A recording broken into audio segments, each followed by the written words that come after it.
This is Barbell Therapy, the podcast helping women build strength, confidence, and self-trust through fitness and real conversations. I'm your host, Coach Kate. Get comfy and let's get into it. Let's talk about something that truthfully does not get enough airtime inside of the health and fitness era, journey, whatever. The guilt around food and friendships. Okay, we talk about the guilt around food, right? We talk about that, but we don't talk about it in the context of being a people pleaser and having it show up in your friendships and your relationships and your family dynamics. For a lot of women, the hardest part of changing their habits isn't the workouts or the nutrition, right? Like, you are a decently disciplined person that if it works for you, you can probably do those things. But the fear of being the different one, that is one of the hardest parts, especially as a chronic people pleaser. When you want to lose weight, yes, you need to change your habits. So yes, you're going to be the one that starts ordering differently, drinking less, and just not going along with the group, right? I'm going to share with you one of the most pivotal moments that I still remember to this day. And honestly,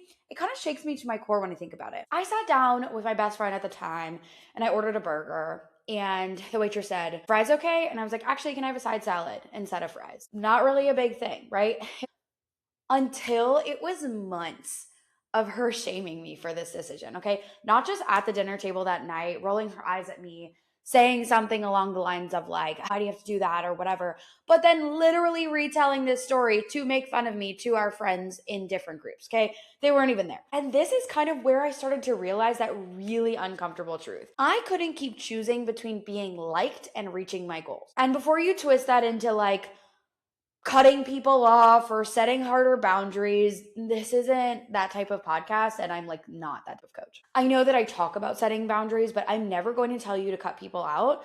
I'm never going to have you set unrealistic boundaries with the people in your life that you love, okay? This podcast is where I'm going to tell you that this is a mindset shift and an internal decision that doesn't involve anyone but you, okay? Right now, it's not about the food or the alcohol. You're thinking that losing weight is hard because you don't want to have to give those things up. But in reality, it's way deeper than that. It's not that you don't want to give those things up. It's that you need approval. And you have this extreme need to be liked and accepted and not judged in every situation that you're in, okay? When I think about going out to dinner with friends and ordering food and drinks, when I really sit back and think about it, especially as a millennial who, had the college days, half of the time I was ordering stuff just because it sounded like guilt on a plate. And I finished my plate even when it wasn't that good or I was full. I ordered drinks because that's what you're supposed to do when you're going out with friends. I would even finish the drink when this drink was so strong it was unenjoyable and would make me shudder, right? Like when we think about going out to dinner, when we think about drinking, things like that, those are the things that we immediately revert back to, thinking how great it is that the drink is so strong because that means you're going to get drunk. Do you really need to be getting drunk at dinner on a Wednesday night? But when I started my health and fitness journey, these decisions I was making, they were giving me extreme guilt, right? Guilt over spending the money on something I really didn't want anyway. Guilt on clearing my plate until I was uncomfortably full, and guilt over feeling like crap the next day from that and the alcohol too, right? On the surface, it created a poor relationship with food.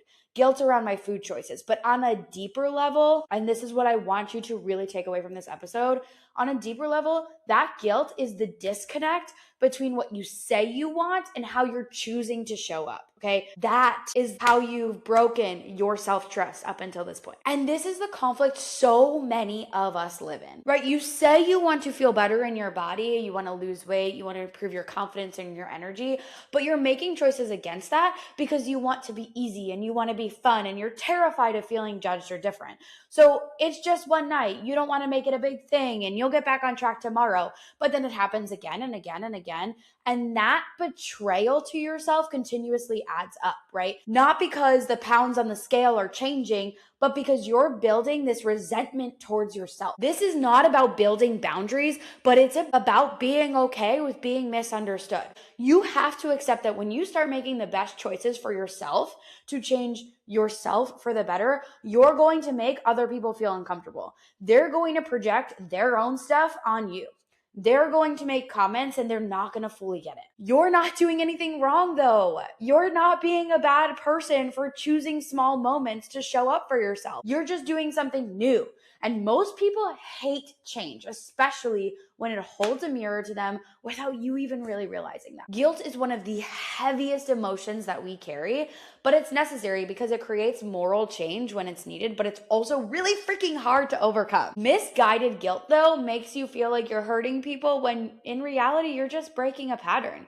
So what I need you to realize right now is that your food choices are not a rejection of your friendship. They're a reflection of your self-respect, okay? The people who truly belong in your life, they don't want you to abandon yourself just to feel close to them. In fact, your relationship with them would be better if you felt closer to yourself, if you were more confident. So my wish for you in 2026 is that you stop letting the guilt run the show, okay?